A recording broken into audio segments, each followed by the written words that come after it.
Thanks to Steam Next Fest, I had the chance to try several new demos for upcoming games, and one of those is Game of Thrones Kingsroad. I was extremely surprised to how much I enjoyed the game. In fact, once I had reached 30-40 minutes into the game and I had already captured enough footage to make a review for it, I could not stop myself from playing the game and wanted more and more of it, and I ended up playing it for 2.5 hours, completed the chapter 1 and also the missions for day 1, since there are missions up to day 3, and the story goes up to chapter 3. So right away, as you start the game, you'll be asked to choose among 3 different classes, which are sellsword, knight, and assassin. And for each of these classes, you can also choose a different gender and customize your character to a good extent. It also seems that there's a different lore attached to each of the classes, and you can also create different characters and leave the story through each class as you go. The game is made from Marble, which are known for their live service games and also for some predatory elements that they include in their games to make the players spend more and more for a virtually thing. But I still decided to give this a try because I really like the Game of Thrones franchise and I wanted to see what was going on. So once you choose your character, you are at the wall and you meet your uncle, who's part of the Night Watch, and you know that Jon Snow is beyond the wall looking for different rangers. So you and your uncle go look for him and you find the undead army and the White Walkers. So you fight some of the undead army and also a giant undead, and that is a pretty interesting fight. That's already when the game was showing some muscles. I mean, I was already enjoying the combat system, and then you run away and go back to the wall with Jon Snow and your uncle, and I don't want to say more about the story in the moment to spoil it for you. Then Jon Snow asks you to go to houses in the north and try to gather more men for your army, because both the wildlings and now the menace of the undead army and the fact that winter is coming are very real menace, and you gotta try and convince these lords to spare men. But as I went along, I found out that the game takes place right after, like, few basically episodes, let's say so, after the Red Wedding has already happened, and Lord Bolton is right now the protector of North. So a lot of northern families you're gonna enter, like northern lords, have lost a lot of their army to the Red Wedding, basically because they were part of Robb Stark's army. And I'm not gonna go too much in depth here because maybe you are interested in the game but have never watched the show, and I don't know how that's the case, but again, I don't want to spoil anyone, but this should give enough of an idea to people to understand. The dialogue is very convincing. The story, the original story of your character is actually very good. You are basically a bastard of a lord in the north, like some minor village, some minor lord and family, and your father is very sick, so you're basically doing what he should do and cannot, but he's actually very nice towards you and respects you and wants you to become a lord for him. And I suspect you are eventually gonna be able to take care of your village, expand it, maybe even make wildlings join. I don't know, like, it seems there's some elements that suggest that from dialogue I had. And your village is also basically the first thing right after the wall. Like, as you enter the wall from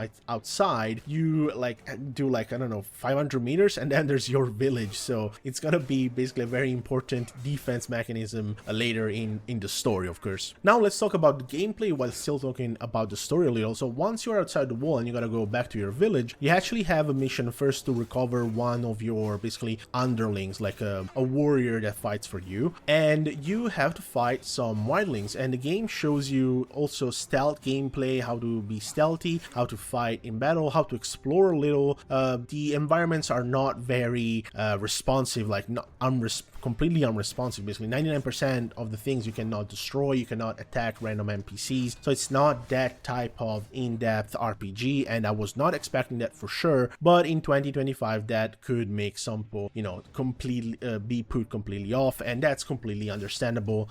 If I didn't like the franchise, probably those things would throw me off a little, but I think the combat system is very fun. It's very similar to things you would see in probably something like The Witcher, but again, with the proper proportions. So like, much more toned down on a much smaller scale, of course. And you can power up your skills and your abilities kind of like you would do in Genshin Impact or Wuthering Waves, this type of live service slash gacha games. And in fact, Netmarble kind of did that. This is as much as Genshin Impact when it first launched was let's take the gameplay of The Legend of Zelda Breath of the Wild and let's put gacha elements to it. These guys took the gacha element, sorry, no, not the gacha elements, but let's say the live as a service elements, as so basically bosses that respawn after a while, a stamina system that you can use to get drops from these bosses, or for gear, or for crafting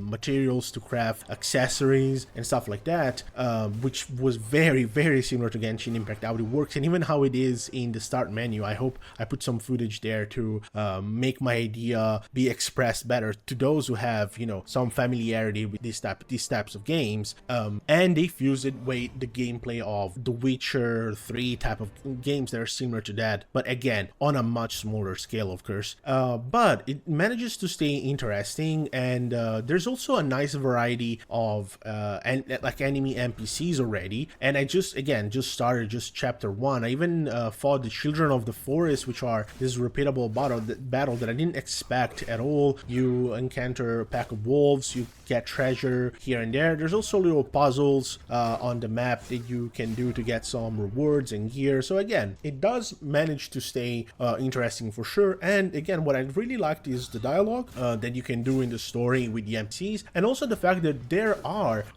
dialogue choices, although again, I cannot attest to how much they can affect the actual game because I could only do my own choice, and I'm not planning of making a second character, at least not yet. And now the last thing I want to talk about, which might be the biggest flaw, it's the fact that it's a live as a service game, so there needs to be an element where the game has to make money, basically. And from what I saw, there's a lot of different currencies, and as an example, the world map, by the way, is completely beautiful. You have the whole of Westeros, and I really like to explore it a little as it is. Then as you unlock it and you see how much you travel by food, and also you also have your mounts that you can travel with, and then you check the map and you see how small it is. I'm really curious to see how open world the game manages to stay and be. But anyways, going back to the shop, it seems that the more premium currency is going to be used for cosmetics, which is just on a cosmetic level, different gear that you can wear, and also for mounts and mounts gear,